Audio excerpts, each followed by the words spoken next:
ఒక సుందరమైన అడవిలో పెద్ద నదికి అడ్డంగా ఉన్న చెట్ల మధ్య ఒక చిన్న తెలివైన కోతి ఉండేది. దాని పేరు హంకి. ఎప్పుడూ ఉత్సాహంగా చెట్ల మీదకి ఎక్కుతూ ఆటలు ఆడి ఇతర జంతువులతో సరదాగా ఉండేది. అయితే నదికి అటువైపు ఓ పెద్ద మొసలి ఉండేది. దాని పేరు క్రోకో. ఆ మొసలికి చాలా జంతువులు భయపడేవి. ఎందుకంటే ఆ క్రోకో పెద్దగా మరియు బలిష్టంగా, పళ్ళన్నీ పదునుగా ఉండేవి. ఒకరోజు మధ్యాహ్నం హంకి మామిడి పండ్ల కోసం వెతుకుతున్నాడు. నదికి అటువైపు ఒక పెద్ద చెట్టులో బాగా పండిన మామిడి పండ్లు కనిపించాయి. అయ్యో, ఆ మామిడి పండ్లు చాలా రుచిగా అనిపిస్తున్నాయి అని హంకి అనుకుంది. కానీ నేను ఈ నదిని దాటలేను. ఇంతలో నీటిలో నుంచి క్రోకో తేలుతూ వచ్చింది. క్రోకో హంకీని చూస్తూ అంది, హాయ్ హంకీ, నీకు ఏమైంది? చాలా బాధగా ఉన్నావు అని అడిగింది. హంకీ కొంచెం భయపడినా ధైర్యంగా చెప్పింది, ఆ పండ్లు కావాలి, కానీ నేను ఈ నది దాటలేను. క్రోకో నవ్వింది, నువ్వు నా మీద ఎక్కు, నేను నిన్ను నది దాటించి తీసుకువెళ్తాను.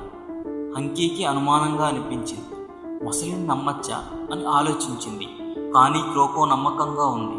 ఒకటి, నన్ను మోసం చేయవద్దు అని నీవు హామీ ఇవ్వాలి అంది హంకీ. నిజంగా హామీ ఇస్తున్నాను అంది క్రోకో. హంకీ క్రోకో మీదకి ఎక్కి ఇద్దరూ నదిలోకి దూకారు. నది మధ్యలోకి వచ్చాక క్రోకో నవ్వుతూ అంది, నీవు చాలా చిన్నవాడివి, నిన్ను తినేస్తే బాగుంటుంది కదా అని అంది. హంకీ భయపడింది, కానీ వెంటనే తెలివిగా ఇలా అంది, నన్ను తింటే పండ్ల రుచి మిస్ అవుతావు, వాటిని నేను నీ కోసం తీసుకురాబోతున్నా అంది. క్రోకో మళ్ళీ నవ్వింది, చాలా చిత్రుడి, సరదాగా నవ్వడానికి మాత్రమే అన్నాను అంది క్రోకో. ఇద్దరూ సురక్షితంగా అటువైపు చేరుకున్నారు. హంకీ చెట్టెక్కి కొన్ని రుచికరమైన మామిడి పండ్లు క్రిందకు వేసింది. ఇవి ఈ అడవిలో బెస్ట్ పండ్లు అంది హంకీ. క్రోకో మామిడి పండు తింటూ, నిజమే, ధన్యవాదాలు హంకీ అని చెప్పింది. ఆ రోజు నుండి హంకీ క్రోకో మంచి స్నేహితులయ్యారు. హంకీ పండ్లు తెచ్చేది, క్రోకో నది దాటేలా సహాయం చేసేది. వారు కలిసి చిన్న రోప్ కూడా తయారు చేశారు. ఇతర జంతువులకు కూడా సహాయం చేసింది.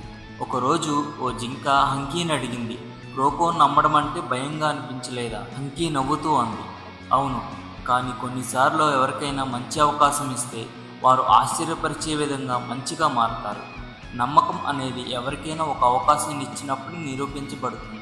ఇందులో నీతి ఏమిటంటే నిజమైన స్నేహం దయ, అర్థం చేసుకోవడం మరియు ధైర్యం మీద ఆధారపడి ఉంటుంది. మీకు ఈ స్టోరీ నచ్చినట్లయితే లైక్ చేసి ఇలాంటి మరెన్నో వీడియోస్ కోసం మా ఛానల్ని సబ్స్క్రైబ్ చేయండి. Thanks for watching.